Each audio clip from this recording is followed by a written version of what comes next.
In this video, I'll show you how to delete Facebook page Reels step by step. First, open the Facebook app or website and sign in to the account that manages your Facebook page. Switch to your page, then open the Reels or Videos section and find the reel you want to delete.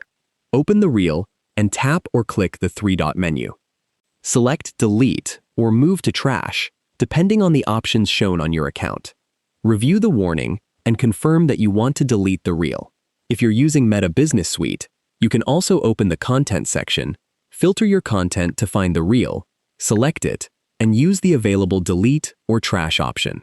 Before deleting a reel, make sure you've saved a copy if you may want to use the video again, because deleted content may not be recoverable after the available recovery period.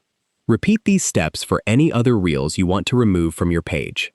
That's how you can delete Facebook page Reels and keep your page content organized. If you found this video helpful, please like the video, subscribe to the channel, and turn on notifications for more easy Facebook and Meta tutorials. Thanks for watching.